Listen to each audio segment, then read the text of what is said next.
সালাম আলাইকুম, hello viewers, কেমন আছেন? আশা করি সবাই ভালো আছেন। এখন আমি এই সাভারি পার্কের সামনে দাঁড়ায় আছি। এখন আমি যে অটোতে আসছি, অটো লাইন আপনি একটু বলেন কিভাবে আসবে মানুষ, কিভাবে আসবে এখানে। আসসালামু আলাইকুম ওয়া রাহমাতুল্লাহি ওয়া বারাকাতুহু।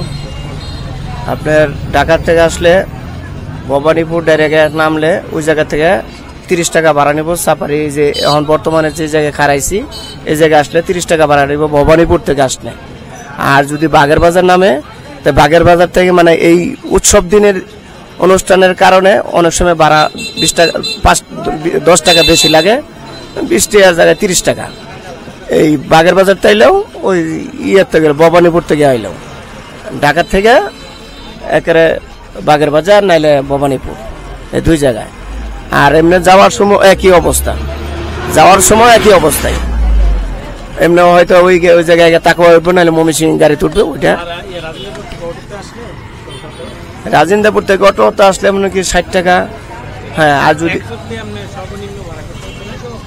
মানে মেন রোডে আসলে আর কি পুলিশের ভয়ে অনেক সময় আইতে পারি না আমরা। হ্যাঁ, ওই টাইমে হয়তো 60 টাকা লাগে, 60 টাকা 50 টাকা লাগে। আর যদি ভিতরটা ঘুরে আসি তাহলে 70 থেকে 80 টাকা ভাড়া লাগে। মানে অনেক এরিয়া ঘুরিয়াইতে হয় আমাদের। এর লেগে আমরা সোজা হইলে আমরা আসতে পারি, নাহলে ভিতরটা আসলে যাত্রীগো আর কি ভাড়াটা বেশি লাগে, আমাদের পরিশ্রমটা বেশি হয়। শুনলেন আমার কাছে, যার মাধ্যমে আমি আসলাম, যে অটো দেয় ওটোর কাছ থেকে। হ্যাঁ, কার্ড নাই, ইউটিউবে এসে আমার নাম হয়েছে ট্রাভেল মোল্লা আইডিয়া, আমার আইডিয়া চ্যানেল নাম। ওটাতে সার্চ দিলে ট্রাভেল মোল্লা আইডিয়া সার্চ দিলে পাবেন। এটাতে ধরেন এখানে মামার কাছ থেকে শুনুন কীভাবে আসবেন। এটা হচ্ছে ধরেন মেইন রোড, এখানে এসে নামবেন। এখানে তো চৌরাস্তা বলা হয়, এখানে বাগের বাজার থেকে হয়, অথবা ভবানীপুর থেকে, অথবা রাজেন্দ্রপুর চৌরাস্তা। আমি মূলত রাজেন্দ্রপুর চৌরাস্তা থেকে আসছি, তো এটা হচ্ছে রাজেন্দ্রপুর চৌরাস্তা থেকে আসছি, তো অটো দিয়ে এখানে এসে নামবেন। আপনার মোটামুটি 4 রাস্তা মোড়, এখানে মানে 2টা রুটে পুরো 4 রাস্তা মোড় এখানে। এই রুট দিয়ে আমি আসছি, এটা সব ভবানীপুর থেকে আসছে। আর এটা সব এই পাশে যে রুটটা, এটা সব বাগের বাজার থেকে আসছে। আর এই রুটটা এই যে মাওনা থেকে আসছে। এখন আমি সাফারি পার্কের উদ্দেশ্যে যাচ্ছি, সাফারি পার্কের সামনে।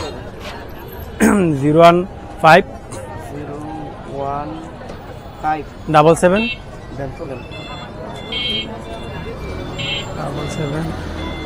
09 4988। আমার নাম রাজীব। আমি সাফারি পার্কের উদ্দেশ্যে যাচ্ছি। সাফারি পার্কে আপনাদের এলাকাটা দেখাতেছি, গেটের সামনে দেখা। মোটামুটি এই দেশে চৌরাস্তা থেকে সামনে গেলে সাফারি পার্ক, সামনে পুরো এরিয়াতে মোটামুটি ভালোই লাগছে। সাফারি পার্ক অনেক ভিতর সাইড দেখেছে, গেটটাও একটু সামনে পার্কের উদ্দেশ্যে যাচ্ছে। সামনে পুরো লাইন দরটা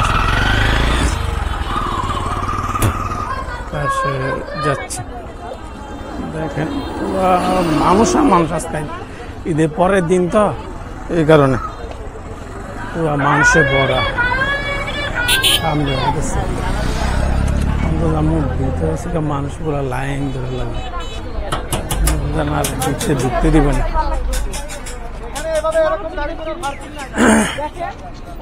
সামনে দেখছি